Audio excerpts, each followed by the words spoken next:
मेरे प्यारे दोस्तों, आप सभी को मेरा एक बार फिर से नमस्कार। जी हाँ, मैं हूं अनुराग दीक्षित और आप सभी लोगों का एक बार विनम्र और हार्दिक स्वागत करता हूं आपके अपने official YouTube channel math by Anurag Dixit में। उम्मीद कर रहा हूं कि मेरी आवाज़ ठीक ढंग से आप सभी तक पहुंच रही होगी। और यदि आप रेलवे और एसएससी की तैयारी कर रहे हैं तो कुछ ऐसे प्रश्नों के साथ, कुछ ऐसे वीडियोज़ के साथ मैं आपके सामने डेली प्रेजेंट होता हूं जो आपके एग्ज़ाम के लिए वेरी वेरी इंपॉर्टेंट है और जस्ट एग्ज़ाम ओरिएंटेड हैं। इधर उधर का उसमें कुछ नहीं, सीधे पॉइंट टू पॉइंट की बातें शुरू करते हैं। तो उसी सीरीज में आज हम लोग रेलवे के एक ऐसे वीडियो पर चर्चा करने वाले हैं, रेलवे के लिए एक ऐसे खास वीडियो पर चर्चा करने वाले हैं जिसमें मैं आपको कुछ ऐसे प्रश्न जो कि जिनकी संख्या लगभग 15 से 18 होगी और जिसका पार्ट 1 आपको आज मिलने वाला है, मैं आपको कराने वाला हूं। ये क्वेश्चन रेलवे के एग्जाम में मोस्ट रिपीटेड क्वेश्चन होते हैं जो लगभग मैं 2016 की बात करूं तो भी आए थे, 2018 की बात करूं तो भी आए थे, 21-22 की बात करूं तो भी आए थे, और अगर अब मैं 2024 और 25 की बात करूंगा किसी भी एग्जाम में, मैं ऐसा पर्टिकुलर नहीं कह रहा हूं कि एलपी में आएगा, ये एनटीपीसी में आएगा, ग्रुप डी में आएगा, जेई में आएगा, या आरपीएफ में आएगा, नहीं, ये रेलवे के हर एक एग्जाम में इस कॉन्सेप्ट और ऐसे क्वेश्चंस की भरमार रहती है। तो चलिए शुरू कर लेते हैं। वीडियो बहुत लंबी नहीं होगी, छोटी सी वीडियो में कंप्लीट रिवीजन के साथ मैं आपको बहुत सारी ऐसी शॉर्ट ट्रिक्स सिखाने वाला हूं जो आपके एग्जाम के लिए आपकी बहुत मदद करने वाली हो। और यदि अभी तक आपने अपने चैनल को मैथ बाय अनुराग दीक्षित को फॉलो नहीं किया है ऐसे वीडियो के लिए, कॉन्सेप्चुअल वीडियो के लिए, टेक्स्ट बुक के मॉक टेस्ट के लिए, तो इसको जल्दी से फॉलो कर लीजिए। शुरुआत करते हैं पहले क्वेश्चन से और नीचे आपको रिवीजन वाली श्रृंखला भी दिख जाएगी। देखिए, ये जो मित्र आपको पहला क्वेश्चन दिख रहा है ना, ये ट्रिग्नोमेट्री और एल्जेब्रा का मिक्स क्वेश्चन है और इस कॉन्सेप्ट पर इतने भरमार क्वेश्चन पूछे जाते हैं कि मैं आपको क्या बताऊं। मेरे प्यारे दोस्त, सबसे पहले तो मैं आपको ये बता दे रहा हूं कि ये ट्रिगो प्लस एल्जेब्रा का मिक्सचर है। आप समझ लीजिए, ये ट्रिगो प्लस एल्जेब्रा का मिक्सचर है, क्योंकि इसमें ट्रिग्नोमेट्री आपके सामने दिख रही है और एल्जेब्रा लगेगी ही लगेगी। कैसे, मैं आपको समझाता हूँ और बड़ा बेसिक सा आपके लिए आंसर मिल जाएगा, शून्य, और जी हाँ, इतने ही समय में मिलेगा। देखिए, होता क्या है भाई, जब मेरे प्यारे दोस्तों आप त्रिकोणमिति पढ़ते हैं तो त्रिकोणमिति में आपने हमेशा ये पढ़ा होगा कि अगर साइन थीटा लिखा है तो साइन थीटा का जो अपोजिट एंगल होता है, साइन थीटा का जो रिवर्स एंगल होता है वो क्या होता है, 1 साइन थीटा होता है। और 1 साइन थीटा को मेरे प्यारे दोस्तों हम लोग क्या लिखते हैं, कोसेक थीटा लिख सकते हैं ना, कोसेक थीटा। तो मैं अगर थोड़ी देर के लिए आपसे यहाँ पे ये कह दूँ मेरे प्यारे दोस्त कि अगर आपके पास अगर साइन थीटा है तो साइन थीटा को अगर मैं x मान लेता हूँ तो मेरे प्यारे दोस्त 1 साइन थीटा यानी कि जो कोसेक थीटा होगा, 1 साइन थीटा यानी कोसेक थीटा जो होगा उसको हम लोग 1/x लिख सकते हैं ना। आप बोलोगे हाँ सर लिख सकते हैं। बहुत सारे बच्चों को अब हमारी बात जो है, जो मैं आपको कॉन्सेप्ट देने की कोशिश कर रहा था, वो थोड़ा सा समझ में आ गया होगा कि सर क्या बताने की कोशिश कर रहे हैं, क्या ट्रिक यहाँ पर लगने वाली है। तो भाई मैंने तो एक सिंपल सा काम किया, साइन थीटा को x लिख लिया और कोसेक थीटा को मैंने 1/x लिख लिया और बराबर में हमारे पास √5 दिया था, एज इट इज लिख लिया। जो वैल्यू हमारे पास पूछी जा रही थी उसमें अगर साइन थीटा का मान x रख देंगे तो ये x³ हो जाएगा, और कोसेक थीटा जिसका मान 1/x³ था इसको रख देंगे तो ये 1/x³ हो जाएगा। अब मेरे प्यारे दोस्त, आपको इस प्रश्न का आंसर दिखने लगा होगा, क्योंकि आप नीचे देखिए, अगर आपके पास x - 1/x दिया है, ये रिवीजन वाला सेक्शन जो है ना, इसको भी आप लोग जरूर देखते चलिएगा। जिस सवाल में फॉर्मूला और इसके रिवीजन की जरूरत पड़ेगी मेरे प्यारे दोस्त, मैं आपको जरूर कराऊंगा, ठीक है। अब देखो यहाँ पर अगर आपके पास x + 1/x दिया है तो आप ये देख पा रहे होंगे कि x³ + 1/x³ का मान क्या होता है, तो आपका जवाब होगा जो भी मान x + 1/x का दिया है उसके क्यूब में से उसी का 3 गुना घटा देते हैं। यानी हमारे पास अगर यहाँ पर x का मान, x + 1/x का मान √5 दिया है तो इसी के क्यूब में से हम इसी का क्या कर देंगे, 3 गुने को घटा देंगे, ठीक है। तो 3 गुने को घटा देंगे तब हमारे पास हमारा उत्तर आ जाएगा। और भाई √5 का जो क्यूब होगा ना वो 5√5 ही होगा, और माइनस इसमें अगर मैं 3√5 को घटाऊंगा तो अपने पास जो आंसर आएगा वो 0 आएगा या 2√5 आएगा। तो आपका जवाब होगा सर ये आंसर तो अपने पास 2√5 आएगा, ना कि 0 आएगा। आप में से ईमानदारी से बताना, वीडियो यहीं रोकना सभी लोग। और कितने बच्चे ऐसे थे जिन्होंने मेरे देखी देखे में जल्दबाजी में सबने 0 आंसर लगाया था। ये अपने दिमाग को भ्रमित होने से यहाँ बचाना है। ये एग्जाम की सबसे पहली गलती होती है कि एक ही कॉन्सेप्ट और एक ही पैटर्न के क्वेश्चन का आंसर बच्चों को याद हो जाता है लगभग। तो करते क्या है कि अगर उसी पैटर्न का कोई कॉन्सेप्ट दिखाई देता है तो एक बार वो आंसर लगा देते हैं ऐसे ही बिना देखे। मेरा आपसे हमेशा निवेदन है, हमेशा कहना है कि बिल्कुल फिक्स पैटर्न के सवालों को छोड़कर अगर आपके मन में 1% की शंका ये रहती है कि ऐसे सवालों का आंसर अप एंड डाउन हो सकता है, तो प्लीज़ उसे कर लेना एग्जाम में। ऐसे डायरेक्ट आंसर मत लगाना, वरना आपके साथ खेला हो जाएगा। ठीक है, समझ गए देवता परमात्मा। ठीक है, अगले सवाल पर आते हैं। कह रहा है द्विघात समीकरण हमारे पास दो दिए हैं, इनका एक कॉमन जो रूट होगा वो क्या होगा। अगर मैं आपको बताऊं तो मैंने अभी 2 दिन पहले द्विघात समीकरण के रूट निकालने का एक इतना बढ़िया शानदार वीडियो आपको दिया है कि आपको बड़ा देखकर उसमें आनंद आया होगा। और उसी तरीके से हम यहाँ पर इस द्विघात समीकरण जो दोनों दिए उनके रूट्स निकालने जा रहे हैं। जिसने उस वीडियो को नहीं देखा है, अभी 2 दिन पहले आप देख लीजिएगा, आपको 2 सेकंड में किसी भी बड़े से बड़े द्विघात समीकरण का रूट निकालना आएगा। देखिए मैं उसी तरीके से निकालने जा रहा हूं। ठीक है भाई, तो यहां पर x का गुणांक नेगेटिव है तो इसको आप चेंज कर देंगे, ये गुणांक आपके पास ऐसे ही रहेगा। गुणा करके आपके पास ऐसी संख्या हो जो 3 दूनी 6 लाए, और घटाकर उसका आंसर वो क्या आना चाहिए, 5 आना चाहिए। गुणा करके 6 आए, घटाकर 5 आए। तो अगर ऐसी संख्या की बात करें तो हमारे पास 6 और 1 ऐसे रूट होंगे। तो हमारे पास बड़ी संख्या हम पहले लिखेंगे, छोटी संख्या हम बाद में लिखेंगे। तो अगर मैं यहाँ पर बात करूंगा ना, तो हमारे पास जो इसके रूट होंगे वो +6 और -1 होंगे।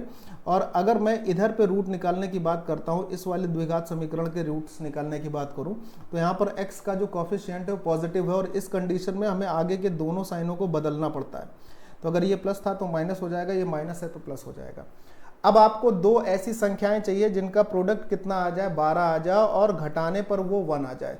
घटाने पर क्या आ जाए, 1 आ जाए। ऐसे 2 प्रोडक्ट ढूंढने होंगे। तो 4 और 3 हो जाएगा। बड़ी संख्या आप हमेशा पहले लिख देंगे, छोटी संख्या आप हमेशा बाद में लिखेंगे। एक चीज और का ध्यान रखना है, यहाँ पर जो x² का कोफिशिएंट था ना, उससे आखिरी में डिवाइड भी कर लेंगे। तो यहाँ पर जब डिवाइड करेंगे तो यहाँ पर रूट अपने पास क्या क्या आ जाएगा, इसका एक रूट आ जाएगा +3, और यहाँ पर आ जाएगा माइनस का 1/2 पहले इक्वेशन के। दूसरे इक्वेशन में रूट हमारे पास -4 और +3 होगा। इसमें डिवाइड नहीं करना है क्योंकि x² का कोफिशिएंट जो है ना, x² का जो गुणांक है वो 1 ही दिया है। और 1 दिए होने का मतलब ये है कि अगर हम 1 से डिवाइड करेंगे तो हमारे पास वही आ जाएगी वैल्यू। तो यहाँ पर कॉमन रूट पूछा था, तो कॉमन रूट क्या हो जाएगा मेरे प्यारे दोस्त, +3 हो जाएगा। यानी ऑप्शन नंबर मेरे प्यारे दोस्तों सी आपका राइट आंसर होगा। अगले सवाल पर आते हैं, देखिए ध्यान से। रिवीजन वाला सेक्शन भी यहाँ पे मैं आपके लिए हमेशा रख ही लेता हूँ, ताकि कहीं पर अगर कोई आपको समस्या आ रही हो तो आप उसको आसानी से देख पाए, समझ पाए। अब देखो इस क्वेश्चन नंबर 3 को पढ़ते हैं। कह रहा है एक समीकरण दिया हुआ है x² - px + 15, इसका एक रूट दिया हुआ है। और हमारे पास दूसरा जो क्वाड्रेटिक इक्वेशन दिया है x² + px + q = 0, इसके रूट्स इक्वल हैं ऐसा बोला गया है। ठीक, तो कह रहा है q की वैल्यू क्या होगी। देखो होता क्या है मेरे प्यारे भाई, अगर मैं पहले इक्वेशन की बात करता हूँ, अगर इस क्वाड्रेटिक इक्वेशन का एक रूट दिया, भाई वैसे तो किसी भी क्वाड्रेटिक इक्वेशन के 2 रूट होते हैं, लेकिन अगर इसका एक रूट दिया है तो इसका मतलब ये होगा कि जो रूट इसका है, जो मूल इसका दिया हुआ है, वो इक्वेशन को सेटिस्फाई करेगा। तो ये हमारे पास यहाँ से x की वैल्यू है, ये x का मान यहाँ रखेंगे तो 3 का स्क्वायर 9 हो जाएगा, माइनस यहाँ पर हमारे पास 3x आ जाएगा, +15 होगा, बराबर में 0 आ जाएगा। इससे फ़ायदा क्या होगा हमें, हम यहाँ से दूसरा रूट x का मान निकाल लेंगे। तो ये 15 और 9 24, बराबर में 3x होगा। तो यहाँ से मेरे प्यारे भाई x का दूसरी वैल्यू आ जाएगी 8। मतलब ये जो पहला द्विघात समीकरण था, अगर इसका एक रूट ये था तो दूसरा रूट क्या होगा, +8 होगा। करेक्ट। आगे बात करते हैं। अब ये वाला जो क्वाड्रेटिक अपने पास दिया हुआ है, कहता है ना इसके रूट इक्वल है। तो रूट इक्वल होने की स्थिति क्या होती है, जब जो डिस्क्रिमिनेंट होता है, विविक्त कर होता है, वो हमारा 0 के बराबर हो। आप यहाँ पर देख सकते हैं, आप यहाँ पर देख सकते हैं। इसीलिए रिवीजन के तौर पर हमने लिया कि जब d 0 के बराबर होगा तब रूट्स रियल और इक्वल होते हैं। d का मान 0 से बड़ा होने पर रूट्स रियल और डिस्टिंक्ट होते हैं, और d का वैल्यू 0 से छोटा होने पर रूट्स इमेजिनरी यानी काल्पनिक और डिस्टिंक्ट होते हैं। ठीक, तो मेरे प्यारे दोस्त यहाँ पर हमें ये समझ में आ गया कि इसमें अगर रूट्स इक्वल हैं तो हम देखेंगे कि d का मान 0 के बराबर होना चाहिए। और जो d होता है ना, ये हमारे पास b² - 4ac के बराबर होगा। अगर हम इसको 0 करते हैं, ध्यान से सुनिएगा मेरे प्यारे दोस्त, अगर हम जिसको 0 करते हैं तो यहाँ से p की वैल्यू क्या मिलेगी, यहाँ से p का मान मिलेगा, आप अगर इसको सॉल्व करेंगे, सॉरी ये 3p होगा, ये क्या हो जाएगा 3p होगा, और p का मान यहाँ से 8 मिलेगा। क्या मिलेगा, p की वैल्यू 8 मिलेगी। ठीक है, चलिए जी। अब यहाँ पर अगर हम बात करते हैं तो हमारे पास जो b है ना वो p के बराबर है, तो ये हो जाएगा p² - 4। इंटू ए का मान 1 है, सी का मान हमारे पास क्यू है और बराबर में 0 है। अब देखिए जरा यहाँ से P की वैल्यू हम निकाल कर आए हैं 8, 8 का स्क्वायर हो जाएगा 64, माइनस में ये हो जाएगा 4Q के बराबर और ये इक्वल 0 हो जाएगा।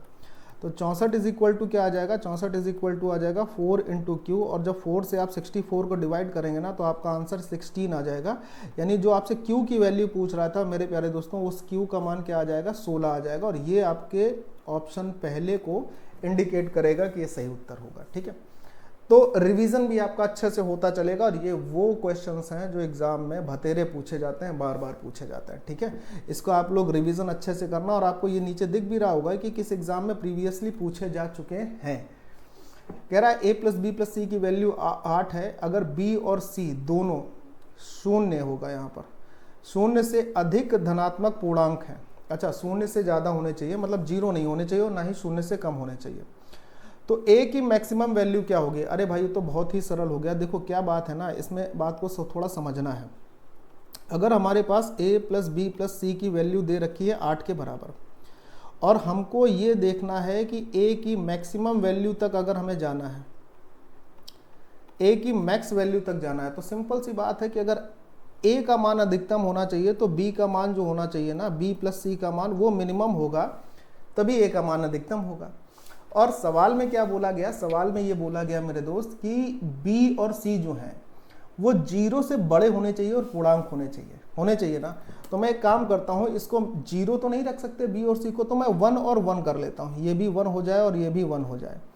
जब मैं b और c को 1 1 करूँगा, मैं b और c को बराबर करके 1 1 करूँगा, तो हमारी एक कंडीशन सेटिस्फाई होगी कि ये 0 नहीं होंगे और 0 से बड़े पूर्णांक होंगे और मिनिमम है चूंकि। तो यहां से हमारे पास a की मैक्सिमम वैल्यू क्या निकल आएगी, b प्लस सी का मान 1 1 रख देंगे तो हमारे पास a की जो वैल्यू होगी 8 माइनस 2 यानी 6 निकल आएगी। तो a की मैक्सिमम वैल्यू ऑप्शन ए के साथ क्या होगी, 6 होगी। अगले सवाल पर आते हैं। ये सवाल देखिए, ये रिकरिंग डिजिट वाले जो क्वेश्चन होते हैं ना, ये भी बहुत पूछे जाते हैं और इसका मैं आपको वो शानदार तरीका बताता हूँ कि आपको बहुत ही आनंद आ जाएगा। आपको बटे 9 वगैरह लिखने की ज़रूरत नहीं है। पहला काम एक ध्यान रखना कि अगर दशमलव के बाद सभी संख्याओं में 2-2 अंक दिए हैं, सभी में 2-2 अंक दिए हैं और दोनों ही डिजिट पर बार लगा है। अमूमन आपसे ऐसे क्वेश्चन नहीं पूछे जाते हैं, किसी में 1 में लगा होता है, किसी में 2 लगा होता है, ये ऐसे क्वेश्चन पूछे जाते हैं। लेकिन अगर ऐसा दिया है तो आपको क्या करना है, 9 3 12, 12 और 6 18, यूनिट डिजिट 8 होगी तो हमारे पास ये क्वेश्चन, ये आंसर और ये आंसर खत्म हो जाएगा। दूसरी अगर बात करें तो 8 4 12, 12 और 5 17, 17 से 1 हासिल लगा हुआ था तो हमारे पास दूसरा जो डिजिट होगा ना वो भी हमारे पास 8 ही हो जाएगा। यानी आपका आंसर क्या बनेगा, ऑप्शन नंबर डी बन जाएगा। ठीक, अगर आप इसे चाहते हैं कि पूरी तरीके से देख लें तो आप देख लीजिए, ऐसी कोई दिक्कत नहीं है। मैं आपको क्या बता रहा हूँ, सरल तरीका ही बताऊंगा। जैसे लिखा 0.56, अब इसका मतलब है अगर बार लगाए तो 5 6 5 6 5 6 5 6, ये so on dash dash dash अनंत समय तक रिपीट हो रहा होगा।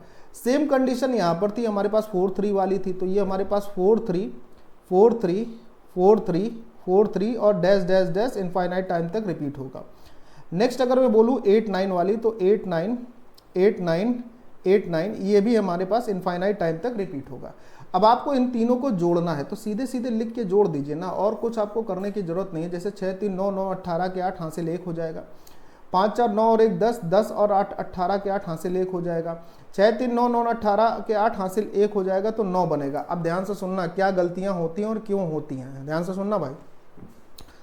1 हासिल हो गया, 5 4 9, 9 और 1 10, 10 8 18 हो गया, 1 हासिल चला गया, 6 3 9 9 9 18, 1 19 के 9 हासिल 1 हो गया, 5 4 9 9 और 1 10, 10 8 18 के 8 हासिल 1 हो गया।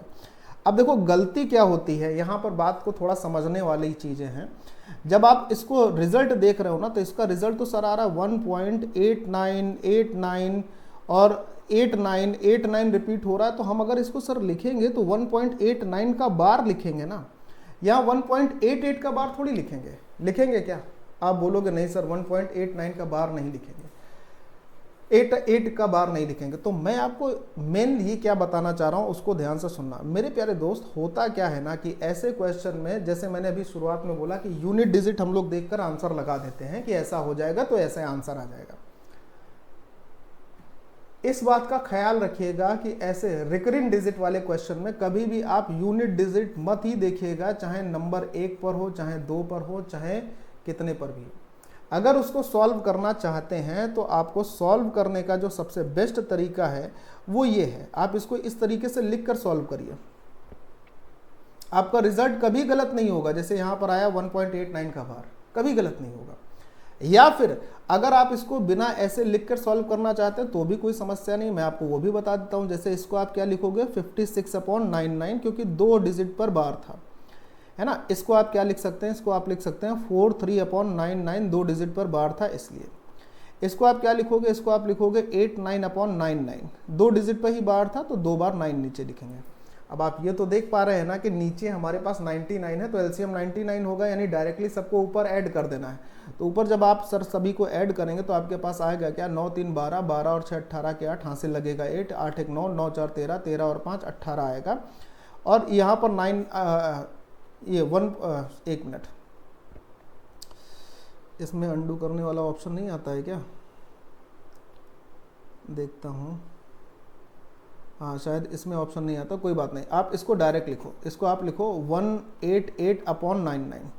तो आप अब ये सोच रहे होंगे सर यहाँ तो 188/99 आ रहा है, ये 99 कब आता है, यही तो सोचने का विषय है। ये 99 कब आता है, बच्चों में इसी में बड़ी कंफ्यूजन होती है।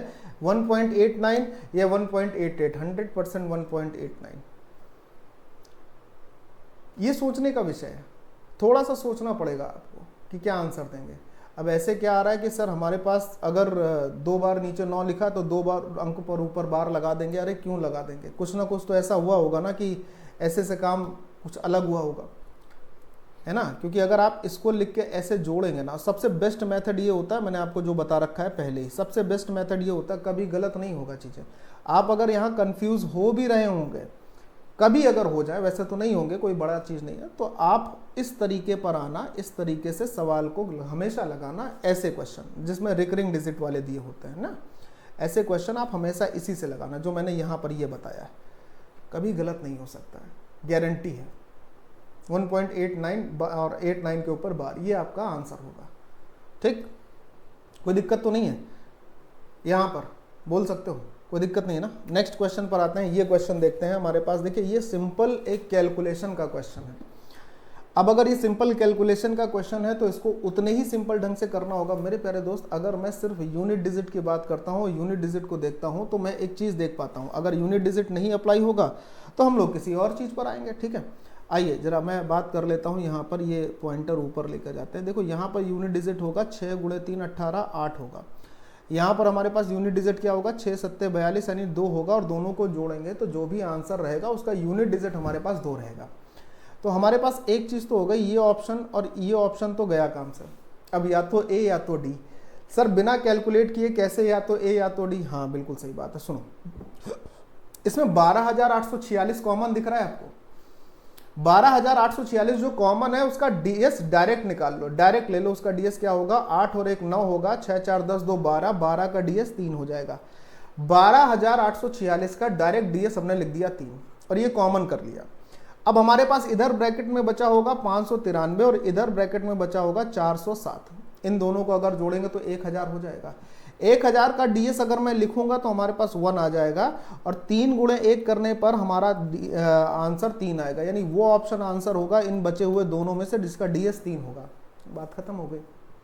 ऊपर पहले वाले को चेक कर लो, तो 6 3 9 खत्म, 8 4 12, इसी का डीएस 3 आ रहा है। तो हमारे ख्याल से आंसर जो होगा वो ऑप्शन नंबर ए होगा, क्योंकि डी का ऑप्शन 6 4 10 4 14, 14 2 16, इसका डीएस बिल्कुल भी 3 नहीं आ रहा है, तो ये खत्म हो गया। अब सोचने का विषय यह था कि इस सवाल को आप कितना कैलकुलेट करते हो। थोड़ा वीडियो रोकना और पहले खुद से करना, ठीक है। कोई भी सवाल यहाँ पर मैं मोस्ट रिपीटेड क्वेश्चन आपके लिए इसलिए लेकर आया हूं कि आप इस बात को समझें कि एग्जाम आपसे पूछना क्या चाहता है और आप करते क्या। ठीक, कह रहा है वह बड़ी से बड़ी संभव लंबाई वाले पैमाने की लंबाई ज्ञात करिए जिसके द्वारा 3.96 सेंटीमीटर। अब 3 मीटर 396 सेंटीमीटर का मतलब क्या होगा, टोटल अगर सेंटीमीटर में बदल लें तो 396 सेंटीमीटर हो जाएगा। भाई 1 मीटर में 100 सेंटीमीटर, 3 मीटर में 300, 96 और ऐड कर दिया। वैसे ही यहाँ पर 5 मीटर 28 सेंटीमीटर का मतलब क्या हो जाएगा, 5 मीटर 28 सेंटीमीटर का मतलब होगा 528 सेंटीमीटर, करेक्ट कह रहा हूँ ना। और मेरे प्यारे दोस्त यहाँ पर 792 सेंटीमीटर का मतलब क्या हो जाएगा, 7 मीटर 92 सेंटीमीटर का मतलब हो जाएगा 792 सेंटीमीटर। ठीक है, एनी डाउट नहीं।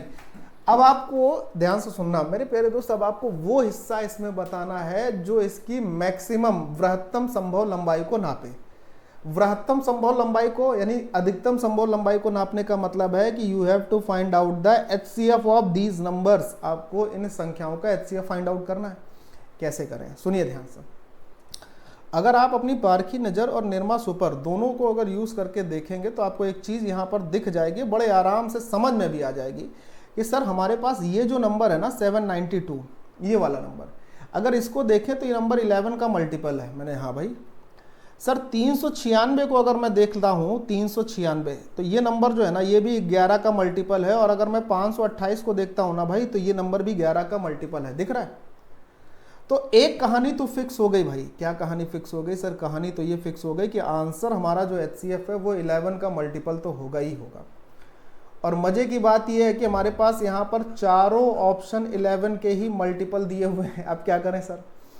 अब ये करें, क्योंकि यहाँ पर बड़ी संभव लंबाई की बात कर रहा है तो पहले बड़ी संभव लंबाई को ही देखेंगे। तो सबसे बड़ी संभव लंबाई है 321 वाली। अब लेकिन 321 से 396 कभी नहीं कट सकता, तो ये ऑप्शन तो गया। दूसरी मैक्सिमम बड़ी लंबाई जो है ऑप्शन में वो हमारे पास क्या दे रखी है, 132। अब आप ये चेक करो कि 132 से सारे डिजिट कटते हैं कि नहीं। मैं आपको दिखाता हूँ, सुनना जरा भैया। 132 से अगर मैं 396 को काटूंगा तो 3 बार डिवाइड होगा। 132 से अगर मैं 528 को डिवाइड करूंगा तो 4 बार होगा। और 132 से अगर मैं इसको क्या नाम है 792 को करूंगा तो 13 छंग 78, 6 बार में डिवाइड होगा। यानी 132 से सब कट जाएगा। तो अपना आंसर क्या बन जाएगा? एग्जैक्ट आंसर बोलोगे सर 1 मीटर 32 सेंटीमीटर वो मैक्सिमम लेंथ होगी, वो मैक्सिमम लंबाई होगी जो कि इन सभी लंबाइयों को एग्जैक्ट नाप पाएगी। क्लियर है? आप समझ पा रहे हैं एनालिसिस कहां पर आपको करना है, क्या ढूंढना है सवालों में जिससे ये सवाल जल्दी हो सकें। ठीक है, नेक्स्ट आइए। कह रहा 6892, 7105 और 7531 को सबसे बड़ी संख्या x से डिवाइड किया जाता है। प्रत्येक स्थिति में शेषफल जो है वो इक्वल बचता है, यानी जो रिमाइंडर है वो बराबर है, कोई दिक्कत नहीं है। और जब रिमाइंडर बराबर होता है तो करने का तरीका क्या होता है कि हमारे पास जो नंबर्स दिए होते हैं उनका डिफरेंस लेना होता है। जैसे एक नंबर हमारे पास 6892 और क्या दिया है 7105, तो 6892 और 7105 के बीच में डिफरेंस क्या होगा? 108 इधर मिलेगा और 105 इधर मिलेगा। इनके बीच का जो डिफरेंस होगा वो होगा हमारे पास 213।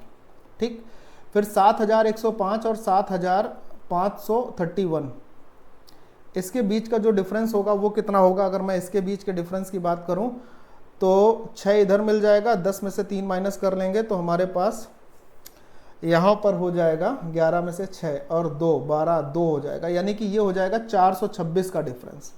कितना हो जाएगा इसका डिफरेंस? 426 का। ठीक, और अब देखिए कि अगर ये दोनों डिफरेंस हमारे पास मेरे प्यारे दोस्तों आ गए तो ये जो एक पहला अंतर आया और ये जो हमारे पास दूसरा अंतर आया, इन दोनों अंतर का अगर मैं HCF ले लेता हूं जो कि 213 ही आएगा, तो हमारे पास वो बड़े से बड़ा नंबर सर 213 ही हो जाएगा।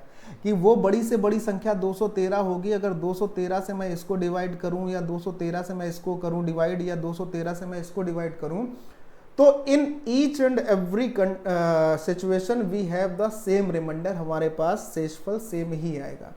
तो हमारा जो x का मान चाहिए था हमें जीवन में, वैसे x का मान तुम कभी मत निकालना। x का मान जो है अगर कभी भी निकालोगे तो वो तुम्हें हमेशा तकलीफ ही देगा और खर्चा बढ़ा देगा। तो x का मान वैसे तो कभी मत निकालना, लेकिन गणित में जब जरूरत पड़े तो वहाँ राजशाही नहीं करना, x का मान निकाल लेना। और ये हमारे पास आ गया 213।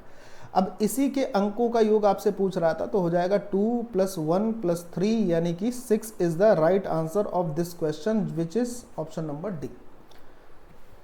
9, क्वेश्चन नंबर 9। किसी भी प्राकृतिक संख्या यानी कि नेचुरल नंबर की अगर बात कर रहा है, किसी भी प्राकृतिक संख्या n के लिए 6 की पावर n - 5 की पावर n परिणाम का अंतिम अंक यूनिट डिजिट पूछ रहा है। मेरे प्यारे दोस्त एक बात मेरी ध्यान से सुनना, अगर मैं आपसे ये कह देता हूं कहीं पर जैसे 6 की पावर लिखा हो 2 लाख, 2 लाख लिखा हो 6 की पावर, तो क्या इसका यूनिट डिजिट 6 के अलावा कुछ और बदल सकता है? नहीं सर, नहीं बदलेगा, कभी नहीं। 5 की पावर मैं लिख देता हूं 1005, इसका यूनिट डिजिट 5 के अलावा कुछ और हो सकता है? नहीं हो सकता है सर। क्यों? क्योंकि सर जब हम लोग यूनिट डिजिट का कॉन्सेप्ट संख्या पद्धति चैप्टर में पढ़ते हैं तो उसमें हमें ये बाकायदा रीजन के साथ पढ़ाया जाता है कि 0, 1, 5 और 6 ये ऐसी डिजिट्स होती हैं, ऐसी यूनिट डिजिट होती हैं, इनकी पावर अगर कुछ भी नेचुरल नंबर हो तो ये अपने यूनिट डिजिट में बदलाव नहीं करती हैं, ये 0, 1, 5 या 6 ही रहती हैं, इनका डिजिट हमेशा यही रहता है। तो पावर n हो या n की पावर भी n हो, कोई दिक्कत होगी नहीं। इसका मतलब मेरे प्यारे दोस्त सिंपल सी एक बात यहाँ पर आपको समझ लेनी है कि 6 की पावर n की यूनिट डिजिट 6 ही रहेगी और 5 की पावर n की यूनिट डिजिट 5 ही रहेगी। तो 6 - 5 करने पर जो भी रिजल्ट आएगा उसकी यूनिट डिजिट 1 आ जाएगी। ऑप्शन नंबर ए आपका राइट आंसर। क्या कहती पब्लिक? ठीक है। 1 + 1/2 + 1/4 + 1/8 + 1/16 करके दिया हुआ है अनंत पदों तक। इसको आपको बहुत ध्यान से एक बार देख लेना है और ये समझने की कोशिश करनी है कि ये जेईई में पूछा हुआ सवाल हमें किस सीरीज की तरफ इंडिकेट कर रहा है। तो जैसे ही आप इस सवाल पर अपनी थोड़ी सी दया दृष्टि दिखाएंगे, सवाल आपको बताएगा कि भाई साहब मैं तो गुणोत्तर श्रेणी का सवाल हूं और मैं गुणोत्तर श्रेणी के अनंत पदों का योग तक का सवाल हूं। दिख गया फटाक से। तो मेरे प्यारे दोस्त गुणोत्तर श्रेणी के अनंत पदों के योग का फॉर्मूला क्या होता है? a/1 - r।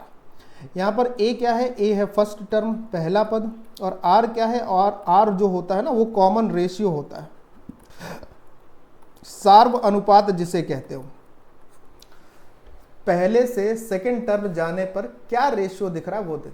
जैसे हम 1 से अगर 1/2 जाना चाहें यहाँ से, तो हमारे पास मल्टीप्लाई किसका हुआ होगा? 1/2 का। 1/2 से 1/4 जाएंगे तो भी 1/2 का मल्टीप्लाई होगा। 1/4 से 1/8 जाएंगे तो भी 1/2 का मल्टीप्लाई होगा। और सबसे आखिरी में अगर हम 1/8 से 1/16 तक पहुंचने का प्रयास करते हैं तो भी 1/2 का ही मल्टीप्लाई होगा। यानी ये क्लियर हो गया कि r जो है वो 1/2 है और a चूंकि फर्स्ट टर्म था तो a तो 1 ही रहेगा। यही वैल्यू उठाकर मेरे प्यारे दोस्त इसमें रख देनी है, काम खत्म हो जाएगा। तो 1/1 - 1/2 जब आप करेंगे तो आपका आंसर 2 के करीब आ जाएगा, 2 के लगभग में आ जाएगा, है ना, 2 लगभग आ जाएगा।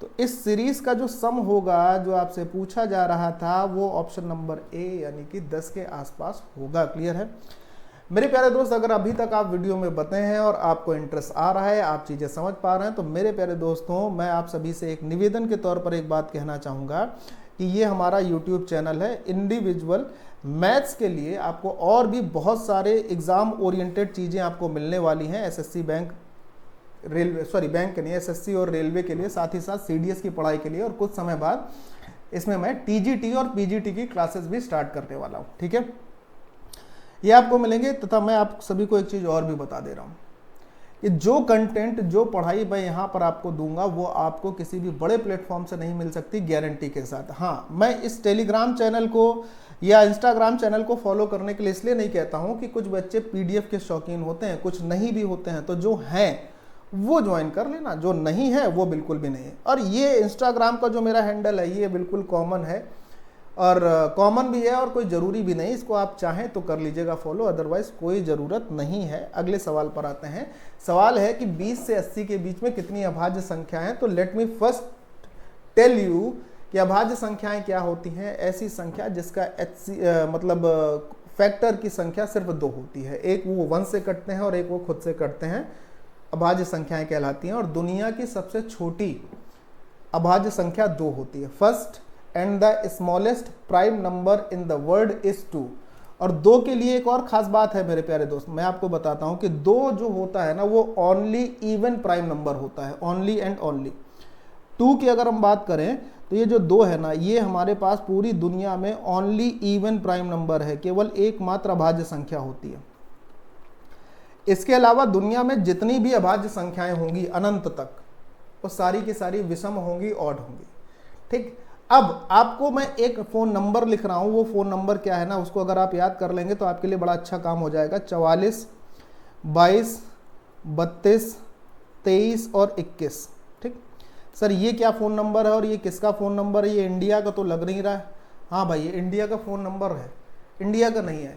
लेकिन मैं आपको ये बताना चाहूँगा, ये कोई फ़ोन नंबर नहीं है, ये आपको 1 to 100, 1 से 100 तक प्राइम नंबर याद करने की ट्रिक है। बोले सर कैसे?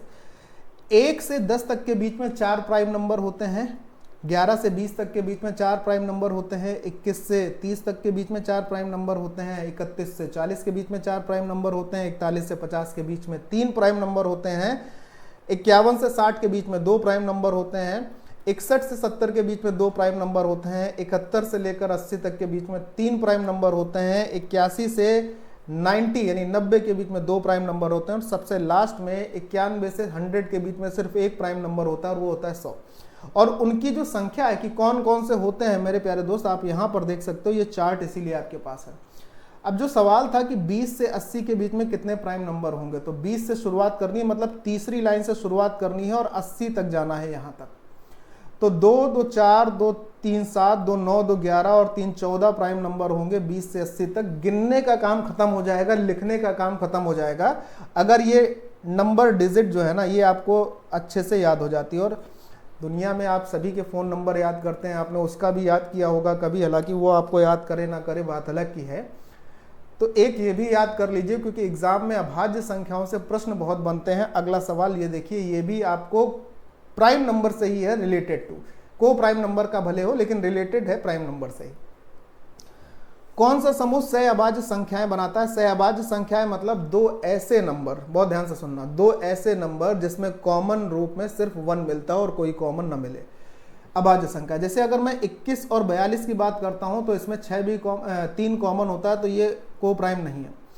43, 41 और 43 और 129 की बात करता हूं तो 43 ही कॉमन है, ये बिल्कुल नहीं हो सकता। 3 और 9 में 3 कॉमन है। लेकिन अगर हम 12 और 7 की बात करते हैं तो इसमें कॉमन, दोनों संख्याओं में कॉमन सिर्फ 1 होगा। सो दिस इज द को prime group in these option.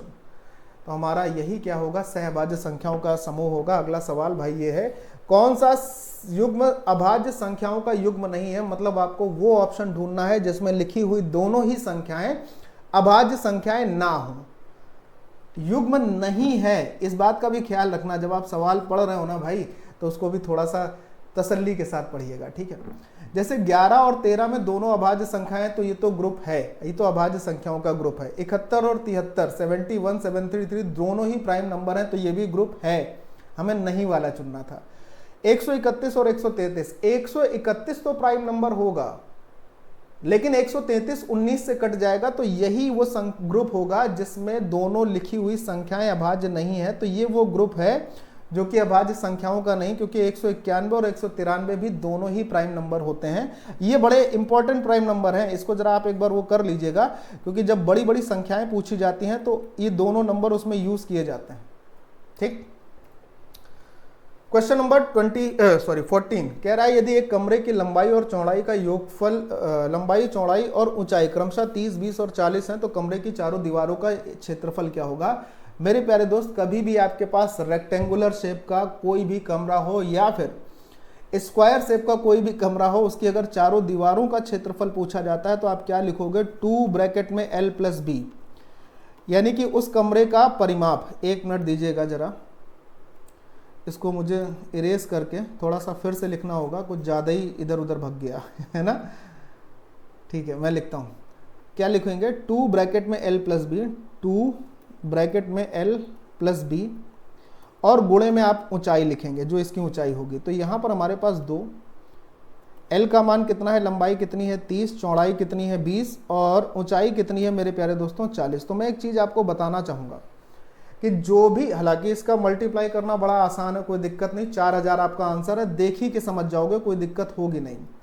लेकिन फिर भी अगर कोई बच्चा ऐसा है जिसे ये समस्या हो रही हो, तो आप एक काम कर सकते हो मेरे प्यारे भाई, बहुत आराम से, बड़ा नॉर्मल सा काम मैं आपको बता रहा हूँ कि इसमें आप डिजिट सम लगा लेना, सबसे अच्छा काम हो जाएगा। इसमें आप क्या लगा लेना? डिजिट सम, अगर आप चाहो तो, क्योंकि इसका गुणा बिल्कुल भी कठिन नहीं है, बड़े आराम से किया जा सकता है, ठीक है। एक बेलनाकार स्तंभ का वक्र पृष्ठीय क्षेत्रफल 66 मीटर स्क्वायर दिया हुआ है, वक्र पृष्ठीय क्षेत्रफल, और इसका आयतन दिया हुआ है, इसकी रेडियस क्या होगी। सबसे पहले आपको एक बात समझाता हूं कि जब हम बेलन की बात करते हैं तो ये हमारे पास कोई ये जो शेप होता है ना, ये हमारे पास सिलेंड्रिकल शेप होता है, बेलन का शेप होता है। बहुत ध्यान से सुनिएगा, हमारा ये जो शेप होता है ये बेलन का शेप होता है। और इस शेप में अगर हम इसके वक्र पृष्ठ की बात करते हैं तो वक्र पृष्ठ वाला जो एरिया होता है वो ये वाला एरिया होता है, जो इसका वक्र पृष्ठ होता है, जिसे हम लोग कर्व सरफेस एरिया कहते हैं। पार्श्व पृष्ठीय क्षेत्रफल हिंदी में कहा जाता है। ये वाला जो एरिया होता है बेलन का, जानते तो आप सब लोग होंगे ना, कुछ जो नहीं जानते हैं मेरे दोस्त वो समझ लें। ये जो हिस्सा होता है ये बेलन का कर्व सरफेस एरिया यानी कि पार्श्व पृष्ठीय क्षेत्रफल होता है दोस्त, ठीक। अब इसका एरिया आपको दिया है, कितना दिया है, 66, और इसके एरिया का जो फॉर्मूला होता है वो होता है 2 into pi into r into h बराबर में ये 66 है। साथ ही साथ बेलन का आयतन भी दिया है, तो बेलन के आयतन का फॉर्मूला क्या होता है, पाई आर स्क्वायर एच, और ये आपके पास 231 के बराबर दिया है। रेडियस क्या है कि ये से इसको अगर मिला देंगे तो ये इसकी रेडियस होगी, और यहाँ से अगर इसको मिला देते हैं तो ये भी रेडियस ही होगी। अगर इन दोनों को मैंने ऐसे मिला दिया तो ये इस बेलन की हाइट कहलाती है। क्लियर है भाई? हाँ। अब यहाँ से सॉल्व करके आर की वैल्यू निकालनी, जो मेरे ख्याल से काफ़ी सरल होगी। कैसे समझाऊं बात को, देखेंगे आप, समझेंगे। चलिए मैं एक काम करता हूँ थोड़ा सा समझने का। अब जैसे अगर मुझे इसका वैल्यू निकालनी है, यहाँ से इसकी वैल्यू निकालनी है, तो कुछ ना कुछ तो ऐसा काम करना पड़ेगा जिससे आसान हो जाए। देखो आपने सर्किल के लिए गोल्डन कॉन्सेप्ट ऑफ सर्किल अगर पढ़ा हो, जिसने नहीं पढ़ा है उसको मैं थोड़ा सा यहाँ हिंट दे देता हूँ, आप लोग उसको ज़रूर नोट कर लीजिएगा। गोल्डन कॉन्सेप्ट ऑफ सर्किल ये कहता है, golden concept of circle, golden concept of circle ये कहता है कि अगर किसी सर्किल की, किसी वृत्त की त्रिज्या 7 हो तो उसकी जो परिधि होती है, यानी जिसे हम 2 पाई आर कहते हैं, वो कितनी होती है, 44 होती है। और उसका जो क्षेत्रफल होता है जो कि पाई आर स्क्वायर के बराबर होता है वो 154 होता है, 154 होता है। ये 154 लिखा है, 164 नहीं है, ठीक है। अच्छा जी, थोड़ी देर के लिए अगर मैं ये मान लेता हूँ कि इसकी त्रिज्या 7 हो तो इसकी परिधि कितनी होगी भाई, इसकी परिधि 44 होगी क्या? अगर मैं ये मान लूँ, ध्यान से सुनना, तो अगर इसकी परिधि 44 हो गई तो 44 इंटू एच बराबर आपके पास 66 रहेगा। आप बोलेंगे हाँ रहेगा। मैं कह रहा हूँ कि एच बराबर आपके पास हो जाएगा 11 छक्के 66, 11 चौको 44, यानी कि 1.5। एच का मान 1.5 या 3/2 लिख सकते हो। हाँ सर। उस h की वैल्यू आप अगर यहाँ रख रहे हैं और 231 ला पा रहे हैं तो इसका मतलब आप r को 7 देख सकते हैं, अदरवाइज नहीं देख सकते हैं। सिंपल सी बात है कि नहीं? मैं क्या कह रहा हूँ, मैं ये कह रहा हूँ मेरे प्यारे दोस्त, ध्यान से सुनो, मैं ये कह रहा हूँ कि अगर मैं h की वैल्यू 3/2 देख रहा हूँ और पाई आर स्क्वायर हमारे पास कितना होगा, 154 होगा, तो मैं ये कह रहा हूँ भाई कि 154 इंटू में अगर मैं 3/2 देख पाता हूँ तो 2 से इसको काटने में हमारे पास क्या आएगा, 2 सत्ते 54, 2 सत्ते 14, 2 सत्ते 14, और 77 गुणे 3 करेंगे ना तो भाई साहब आपके पास 231 ही आएगा, 231 आएगा जो ये दिया था। इसका मतलब क्या हुआ है, इसका मतलब इस बेलन की रेडियस, इस बेलन की त्रिज्या आपको 7 दी है। और अगर ये सब कॉन्सेप्ट का हिस्सा मुझे लिखना नहीं पड़ता ना तो सोल्यूशन के लिए हमारे पास सिर्फ और सिर्फ इतना हिस्सा हो। ये फॉर्मूला ऐसा नहीं कि आप इतने, देखो इतने नज़दीक एग्ज़ाम है तो ऐसा तो हो नहीं सकता कि ये फॉर्मूला आपको ना याद हो, और ऐसा नहीं हो सकता है कि 66/44 यानी कि 6/4 की कैलकुलेशन आप 3/2 ना समझ पा रहे हो। एग्जाम इतने नज़दीक है, बात समझ पा रहे हैं ना? तो ये कुछ ऐसे क्वेश्चन थे जो मैं ये चाह रहा था कि आप तक जरूर पहुंचाए जाएं, क्योंकि ऐसे प्रश्नों का कॉन्सेप्ट एग्जाम में हर बार रिपीट होता है, मोस्ट रिपीटेड क्वेश्चंस हैं। ठीक है, तो वीडियो कैसी लगी, इन 15 क्वेश्चंस में आपको क्या क्या सीखने को मिला, कमेंट जरूर बताइएगा। और जिन बच्चों ने अभी तक आपके अपने टेलीग्राम और आपके अपने यूट्यूब चैनल को फॉलो नहीं किया, उनसे मेरा हार्दिक और विनम्र निवेदन है कि इसको जरूर फॉलो कर लीजिए। आपको बहुत सारी चीज़ें ट्रिक्स के साथ सीखने को मिलेंगी। फिलहाल अभी के लिए इतना ही। नेक्स्ट वीडियोस में मैं आपके सामने एक मॉक टेस्ट लेकर आऊँगा जो टेक्स्ट बुक का मॉक टेस्ट होगा, mock test number 3 complete analysis के साथ। तब तक अपना ध्यान रखिएगा।